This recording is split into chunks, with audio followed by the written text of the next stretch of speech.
Welcome, everyone. I'm Barbara Tien and delighted to welcome you to our Roots Tech project party that we're holding a series of 6 talks all during Roots Tech. And I've had the opportunity to invite some fabulous speakers to speak about the topics that are kind of beyond the genealogy and serious research topics covered during Roots Tech to more of the real family and regular folks' challenges of doing that. And that's some of what we've covered today.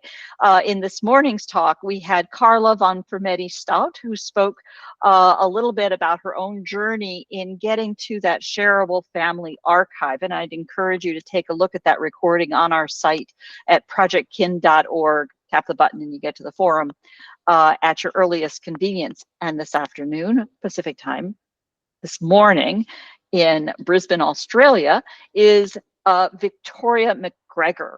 And I'm delighted to have her back. She was a true anchor for us in my former startup, Ponga, which some of you will know. And it's a delight to have her here. And I've asked her to talk a little bit about something that really inspired us at Ponga, which was the ways in which she took on our platform at the time from the perspective of, okay, how do I get my family engaged? So this time we're taking that conversation about the archive itself into, for lack of a better term, the human engineering, social engineering problem of bringing people in and getting them engaged. And Victoria, you want to take it from here? I certainly can. Thanks, Barbara. Look, first of all, hi, Karen.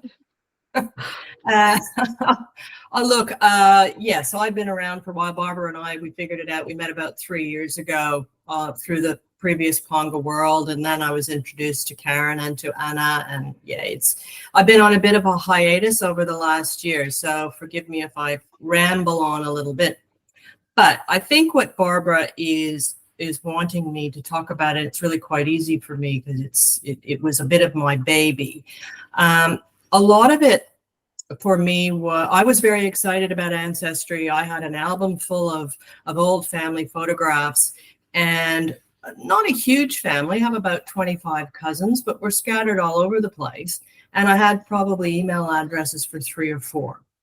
So my first thing I did was I mined the addresses I had for more addresses of family. People aren't always keen to do that, to hand over email addresses. Somehow I managed to get email addresses for everyone, including some nieces and nephews. So that's the first thing. But I wanted to share with everyone through the previous Ponga platform a photograph, a particular photograph that I didn't realize was going to open up such a Pandora's box of fun stories and memories. And I know it's one of Barbara's favorites, and it was of my Uncle Bert in the early 1900s. I know, the old kind of early 1910, 1920 photographs. They're all kind of gray and yellow. And this was a professionally taken photograph of a young man, probably 20 years old, with a violin. He was playing a violin. And when I shared that photograph with my cousins, I realized it was no one ever knew that Uncle Bert played the violin. So that was the first little piece of the story. When I have to digress a little bit. When I sent this email out to everyone, inviting them to come and look at the photograph, I did pull at some emotional strings. And in this, I wrote about a family dog. My grandmother's dog. Does anybody remember Tiny the Saint Bernard? And I really, really went hard with that story that I knew they all knew about the Saint Bernard, but I needed to bring them in, and that sold them. And all of them didn't go and look at this violin picture, but 2 did. And I thought 2 out of 25 were pretty good. That was a pretty good balance. Just a little less than 10%. That was pretty good. So I said, okay. But was the interesting part about the response that I got to this photograph was they really weren't that interested in talking about Uncle Bert. playing the violin. They wanted to share stories about a $10 gift we used to get from this aunt and uncle who had no children at Christmas time. We all got $10. There was 26 of us, in 1965. That was a bit of brass in 1965. And they wanted to talk about how intimidating Uncle Bert and Auntie Pat were and how glamorous they were. Nothing about this violin at all. So this photograph that told one story opened up more stories. The other thing that it did too, to the two people that responded with great memories, one was my cousin Wendy, who is my age, and we'd had a sort of a summer relationship back in 1973 when I got shipped off to camp with them for the summer. And I didn't like Wendy very much in 1973 because we liked the same boy at the campground. So now that story came out because of this picture of the violin, this memory, this story. And then the other cousin was my cousin Frank, who I had never met. I wouldn't know him if I fell over him on the street. But he had a great story about the $10 to the on the tree. And not so much with Frank, but with Wendy, we are now in regular contact. I say regular email contact. She lives north of Toronto. And we've fallen into this catch-up thing that we do every once in a while. What's going on? We recently moved, then she recently moved. So we're sharing current life stories, all because of a simple photograph of an old guy with a violin. So what I say to and I'm in a bit of a transition phase. I'm a post-Ponga person. So I'm in this transition phase of looking at how am I going to reproduce that opportunity to bring people into more photographs. And I'm trying different things and looking at different things, and I've got more stories to tell. I find that with some family members, and you probably are all the same, some are really keen and some don't care at all. They really don't. And that it might be because they're time poor and, they're just not there. We get to a certain age and these things become really interesting to us. As I said to Barbara the other day, I'm really hoping that when somebody looks at a picture of me holding a cat or standing next to a car or something, they find that photo interesting and they want to know where I was and what I was doing in 100 years from now. And we all do. We have photographs that are 100 and 150 years old. And I want to know, why is that person standing in that window and why was it a gray day? And it's all out of that. And so I hope that I do that. It's just to find that place.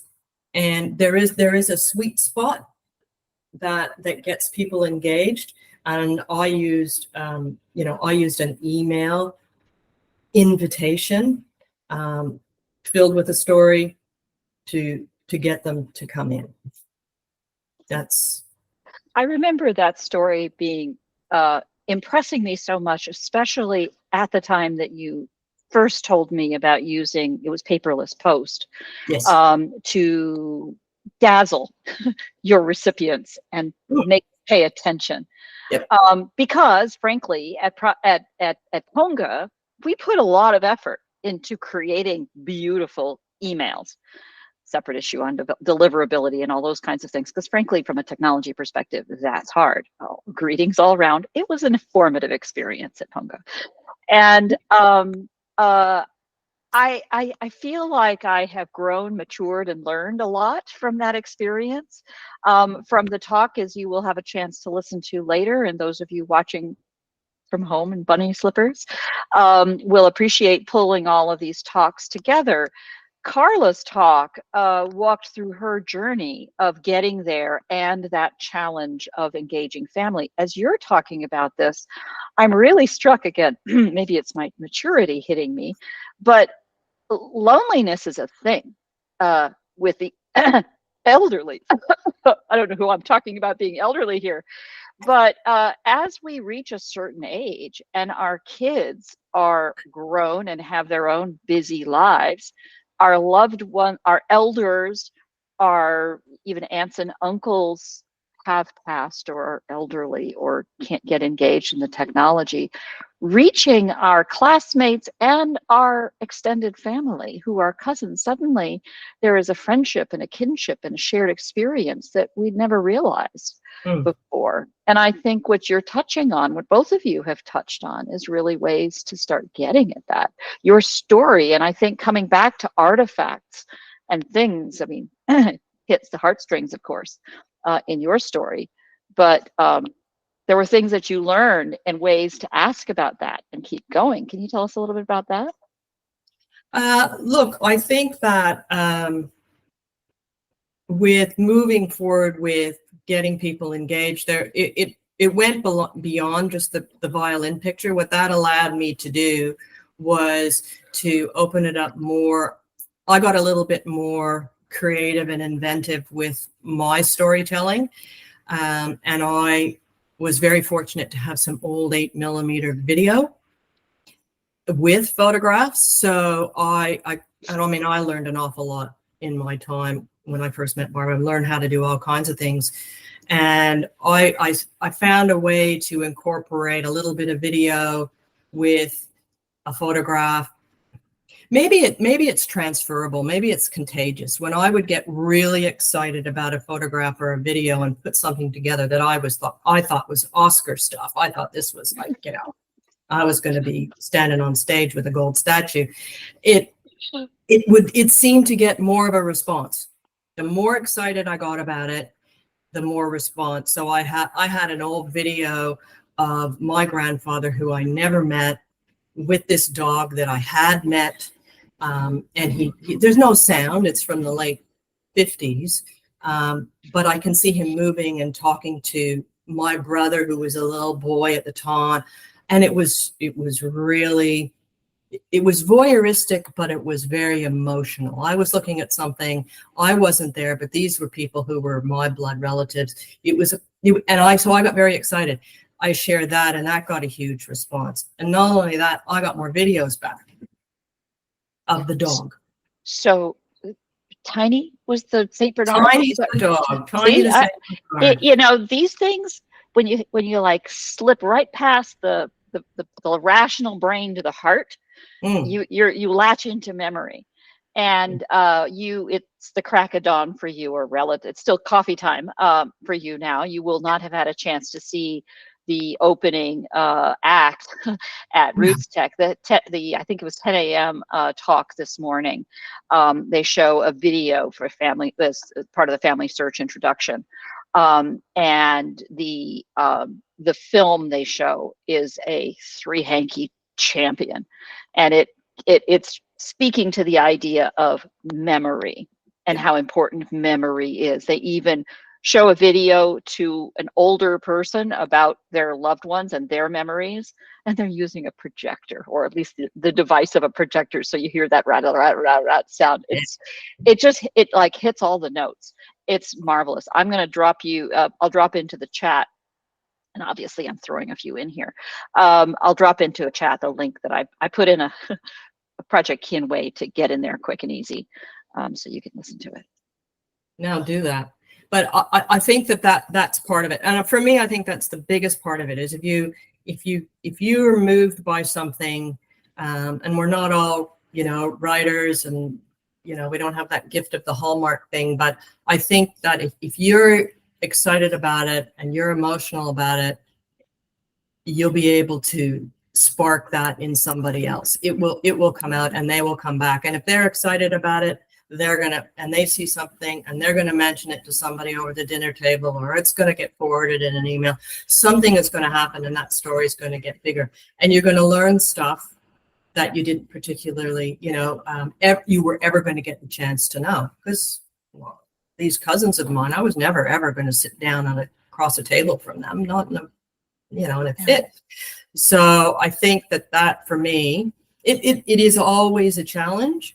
It's always a challenge to get people to engage with you. or it is for me anyway. I have a sister, and there's a conversation for another time, but I have a sister who will just not share any of her information. She just won't do it. And she doesn't seem to want to know when I share stuff with her.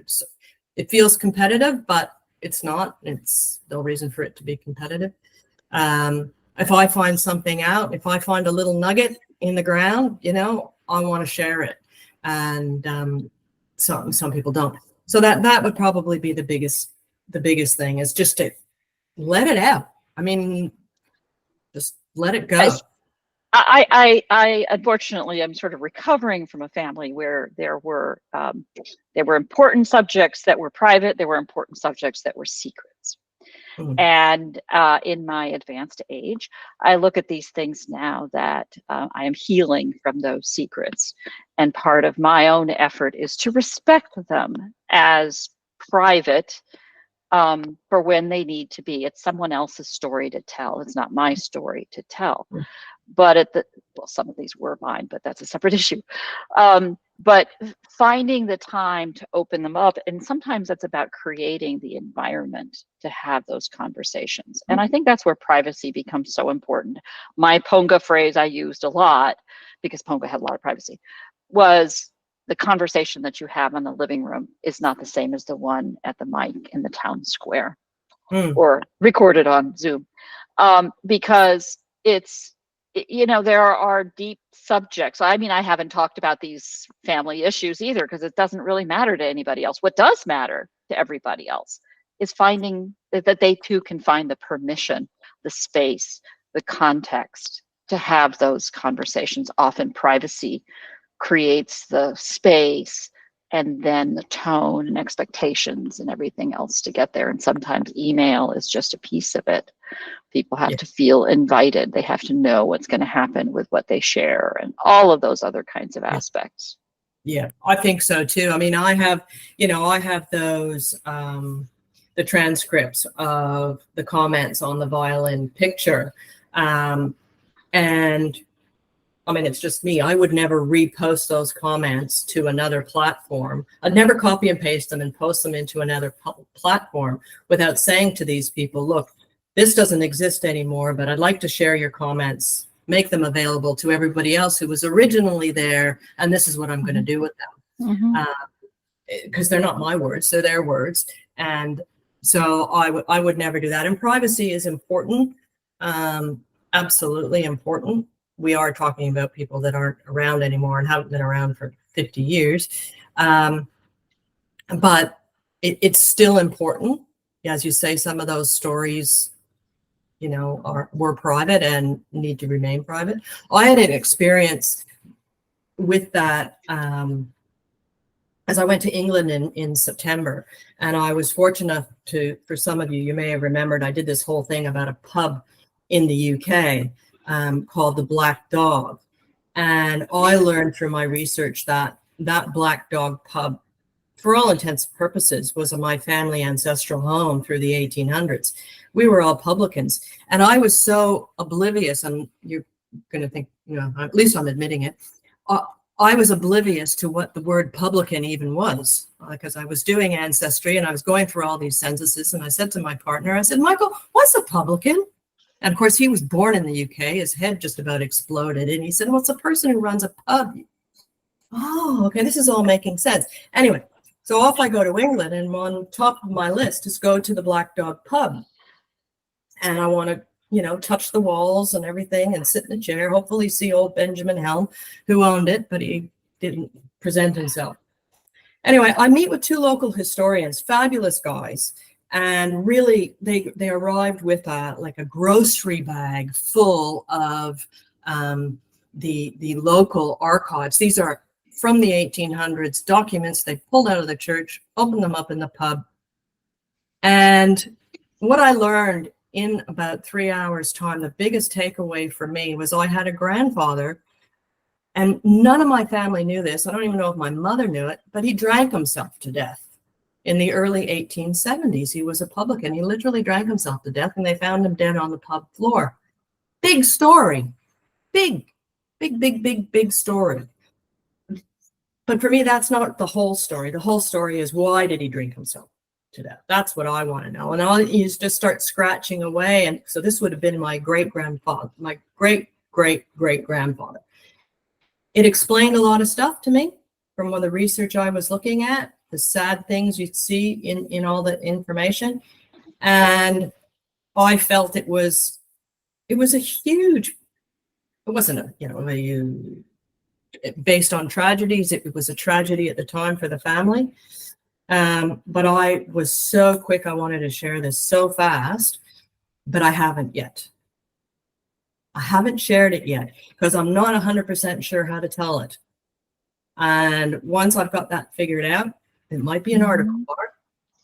Once I've got that figured out, then I will share it with my cousins, because I can't figure out how to share it. Whereas, what's the angle? Is the drinking to self to death, or where it happened, or what was before it? I can speculate why I think why it happened. But once I've got that figured out, then I will share it. But until then, it stays private.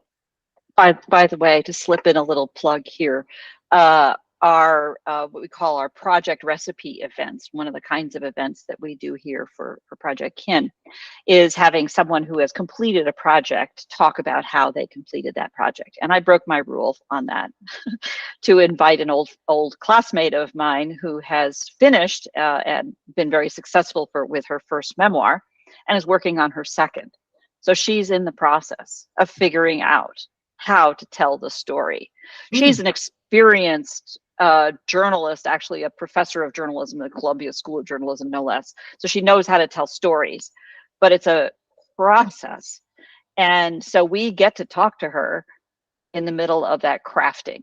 Is this about the place? Is it about the chronology? Is it about the people? Is it about her, what is the thread that pulls it all together? And I think for all of us who are in this family history space, speaking for myself with no ambitions of being a published writer, but with many ambitions of capturing and sharing stories. For me, they take many forms because I'm a nerd, but finding ways to understand that craft from, writing has had such a long history of a craft, and there's so much to learn. We're like playing with new instruments, and I'm just so excited about this and this process of that kind of a difficult story. I suppose I have a difficult story like that as well with my mom, and and really understanding why she did what she did and how that factored in her whole life. And I don't know that I'm at a point yet to know enough about it to even try to tell that story. But aren't we all itched by curiosity?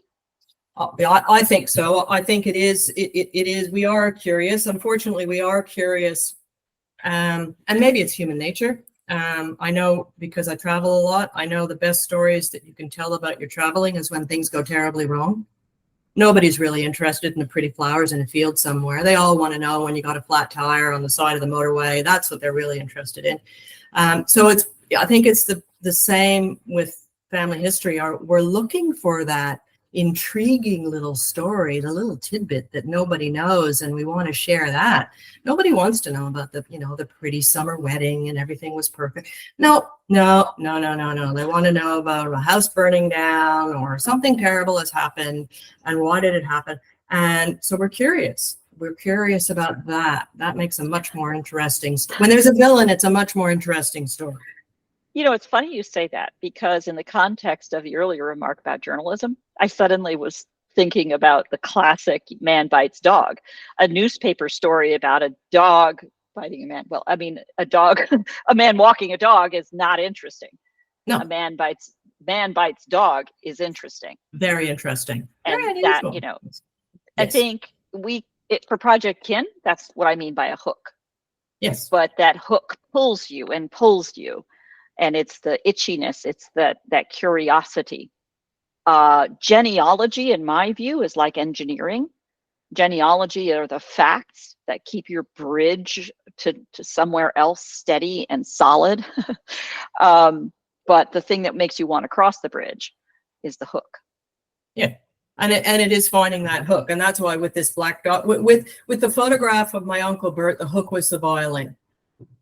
That was the hook. Had nothing to do with the ultimate story. And probably with the UK and the pub, the hook is the black dog. That pub is really the center of many stories. He didn't die in the black dog. He died at a pub down the street. But that's the hook, is to bring them in, or the hook is me going there.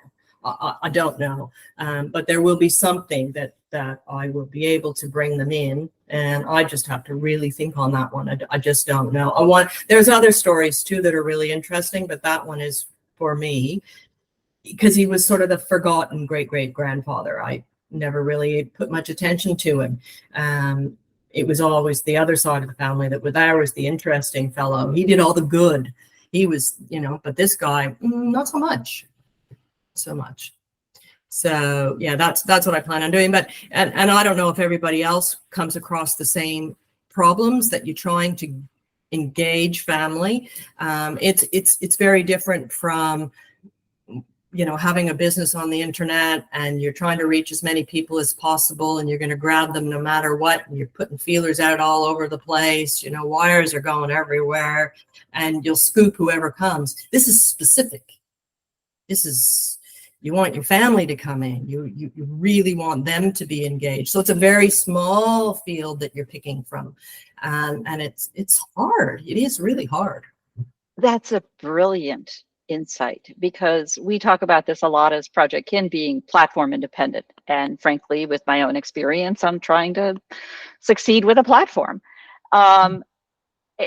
All the platform-based tools are designed to help you, and I'm thinking of things like Facebook, are designed to do that, bring them all in, because we're selling advertising. But when you're thinking about your own family, the numbers aren't the goal. You know who is out there. It's the quality of actual engagement and how you do that and how you drive that. We can go ahead and open it up to questions, but and we'll be wrapping the recording shortly.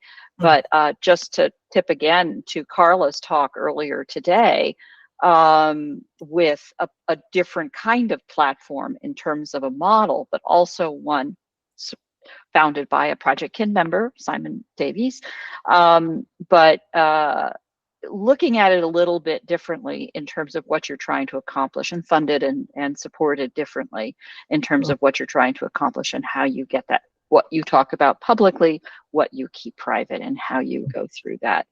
Are there others who would like to join in on questions? Just hit that big red mute button. And if you have trouble, I'm not sure if I can help. I don't think I can unmute. I think I learned I can mute. Go ahead. I don't know what mute button is. Oh, there's a microphone button, and when it's on. Oh yeah, I'm good. I'm talking. You're talking. Good. I'm talking. Go ahead, Carla.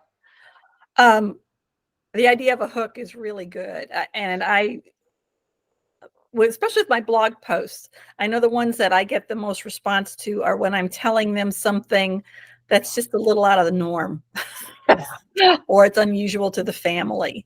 And I have a story, and I've never shared it yet, and I'm trying to really figure out how, because it's got some exciting pieces, but it's got some really dark pieces as well. And it's about a first cousin of my grandmother's, and I honestly don't think anybody in the family had a clue. I mean, among other things, he was a gangster during the 1930s and 40s. But there's more to that story. And it's like, but yet there are some really, really sad parts to that story. And I haven't found a good way to share it yet. That is so hard. That's the hook is you just can't, you've got all this stuff, this stories, and you see it all. But which thread do you pull? Not to oversimplify it here, but the juxtaposition of these thoughts just made it sort of clear. In a sense, if we think like a journalist, where the bad news sells and the drama sells, and yet as family historians, well, as we talk about our legacy, we talk about telling the perfect story about why everything came out just happy. And as I read in my grandmother's book, everyone lived happy, productive lives. That's just not that interesting.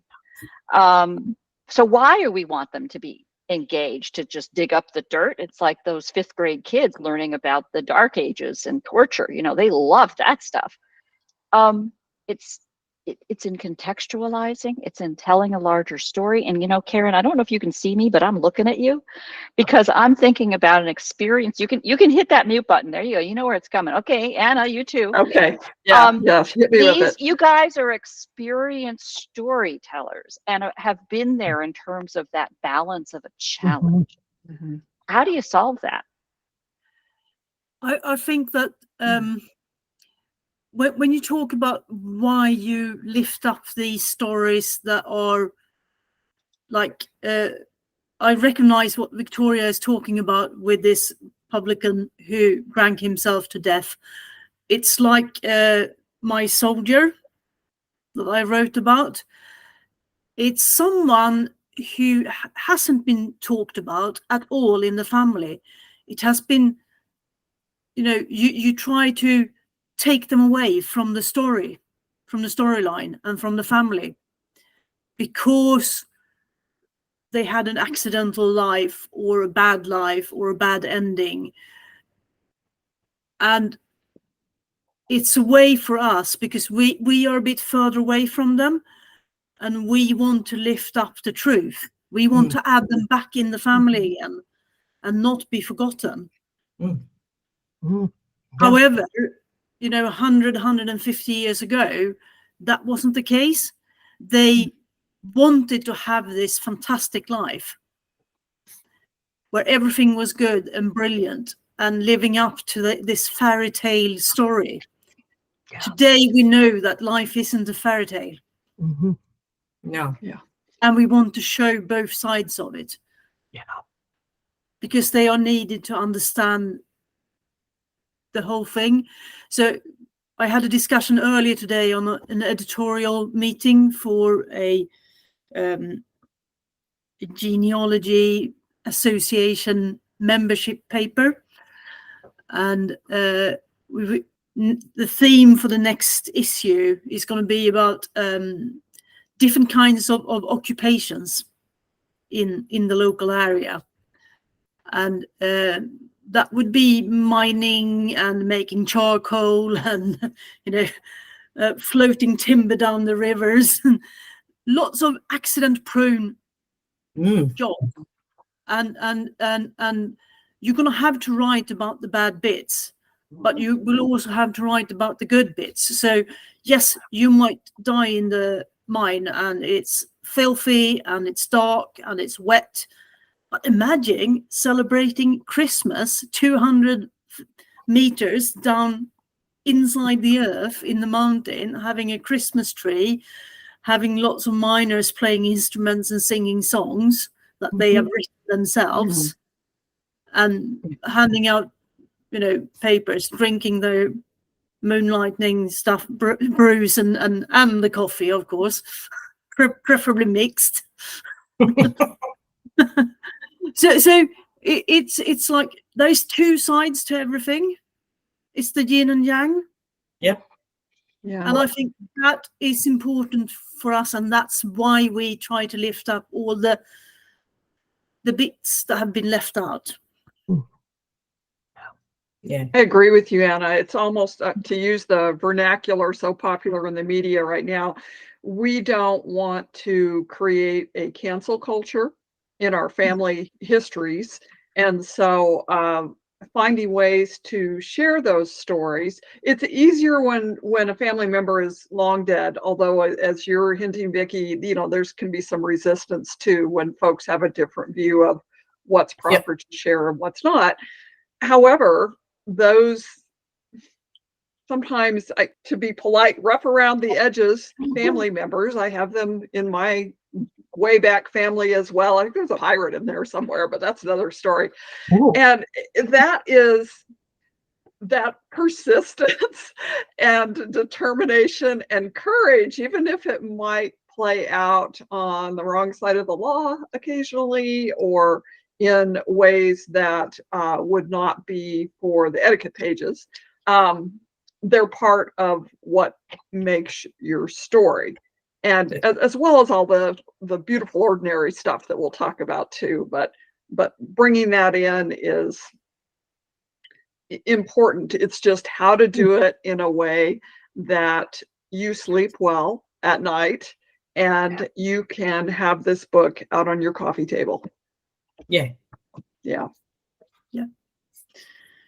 Yeah, I'd agree. I think too, it makes them real. Mhm. You know, it makes them real because we're all flawed. We all do things we're not supposed to do at some point in our lives. And I think it just makes them real. You think, and helps everyone understand that just because something really was distasteful, or when it would be distasteful today, it still needs to be mentioned. It was part of their lives. It was important. Mm. I was Think just about how rough. I saw a Go ahead. document. I was looking for something else earlier today, because why not look for documents while you're at Roots Tech, and bunny slippers at Roots Tech. But it was a Storyworth. Someone, and I might even have been Karen that sent it to me. Somewhere I got a list of Storyworth questions to ask a client. I can't find it right now. But going back to a lot of strangely enough, which I was thrilled about. I'm not sure this was particularly the method I would have chosen, but my son purchased my husband and I Storyworth memberships for Christmas.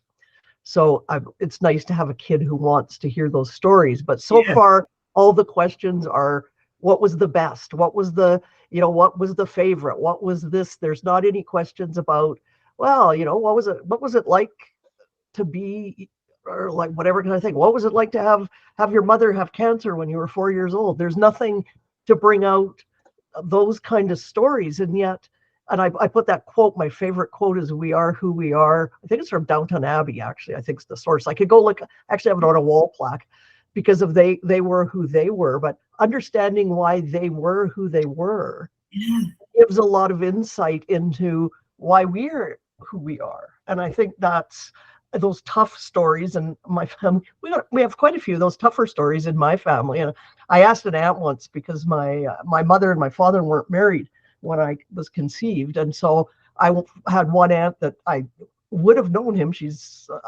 was my mom's best friend at the time, and I said to her, "So can you tell me about my father?"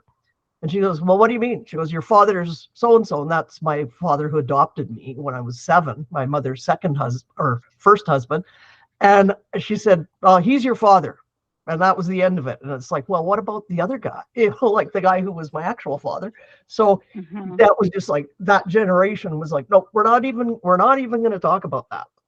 Like, your father is this guy. So it's interesting though, because fortunately I've now met my whole side of the family from my dad's side of the family, my real father, and they're more than happy to share stories, and there's wonderful stories. And so it's but it is that talking about that, and even how important that is Anna, you talking about the coal miners and what the positive and what they experienced. My grandfather was a coal miner in England before he left and came to Canada in 1929 to farm. And we always thought, well, what possessed him to drag my grandmother and his 2 little kids to Canada, to the middle of nowhere, because at that point, that was pretty much, most of Canada was really nowhere. There was just a bunch and farm in this little scrap. And so we've always looked at all the deaths at the collieries and thought, well, that probably didn't want to continue in that life. But what your point about, there was the fun part about it. They did have joy. They had parties and celebrations in the coal mines too. Wasn't all as awful as it was for an occupation. It wasn't all bad. And I think that's the dichotomy, or having the 2 sides to everything, is so important. Like, right. Well, that roller coaster of life is reflected in the roller coaster of our stories. I kind of hate to, Betty Ann, I'm thrilled to have you joining in the conversation. We're about 40 minutes in now. So I'm going to take a moment and give the outside world watching this as a recording and a taste of how the conversation continues afterwards in our after party, and end the recording, and Betty Ann invite you to come along. Or did you want to be sure this is recorded? It doesn't matter. I'm thinking while we're talking stories, we also need to talk snippets. All right, I'm going to stop the recording right there, and